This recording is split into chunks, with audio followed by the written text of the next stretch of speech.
Hey everybody, so this video we are going to watch a video about naps. We're going to react to it and naps are powerful. Naps are important. I'm a big proponent of naps and we're going to get into why they are beneficial for your life. So, If you're feeling go ahead and dive in. sleepy and you need a jolt of energy, there's something you should try. It's more effective than drinking coffee or taking a nap. It's drinking coffee and then taking a nap. It's called a coffee nap. It might sound kind of crazy because most people realize that caffeine interferes with sleep, but it takes a little while for the caffeine to affect you. The caffeine has to go into your small intestine, pass into your bloodstream, and enter your brain. And that takes about 20 minutes. If you spend those 20 minutes unconscious, you're gonna wake up feeling pretty great. And to understand why, it helps to know what's making you feel groggy in the first place. So there's a molecule inside your brain called adenosine, and it plugs into little receptors inside your brain cells and makes you feel tired. Adenosine is a byproduct of brain activity, so it builds up through the day and starts to slow down your neurons. Caffeine chemically looks a whole lot like adenosine, And really quick before we continue, if adenosine builds up during the day and this what causes your body to basically get tired, so you sleep at the end of the day.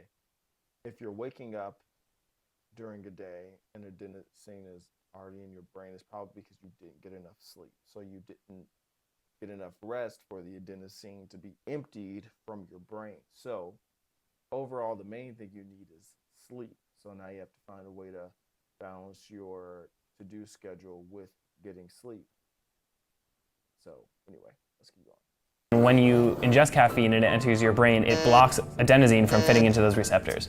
A lot of people have said that this is like taking a car and putting a block of wood underneath the brake pedals. Caffeine keeps your brain from slowing itself down. The great thing about coffee naps is that sleep naturally clears out adenosine from the brain. So the caffeine doesn't even need to compete with the adenosine to fit into those receptors.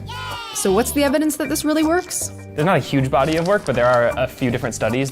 When people took a 15-minute coffee nap, they went on to commit fewer errors in a driving simulator than when they only drank coffee or... Life is like driving. There's left turns, there's right turns, there's brakes, there's go, there's slow down, there's windy roads, you speed up, you slow down. And if a caffeine nap helps you make less mistakes driving, then a caffeine nap is going to help you make less mistakes at work. Okay, so let's go ahead and cut this video short. We don't have to watch the whole video. We already know what it is. If you're at work and you're tired, during that lunch break, listen.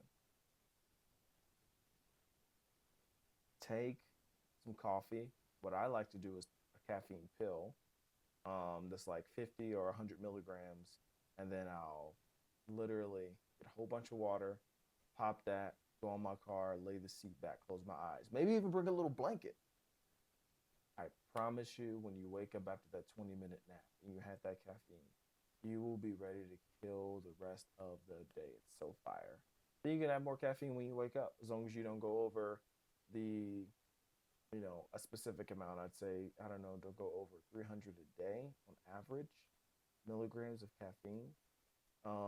Unless you're someone who, I'm gonna say don't go over 300. Actually, let's not go over 200 a day. How about that? So we can stay alive. Because a cup of coffee has about 90. So let's say you heard from me, don't go over 200 a day. Preferably just one cup of coffee a day. I'm not a doctor, but that's all. Caffeine naps are amazing. I use them a lot. I'm probably going to take one right now so I can continue my day and be productive. Thanks for watching Epic Nonfiction. Peace out. Go live an epic life.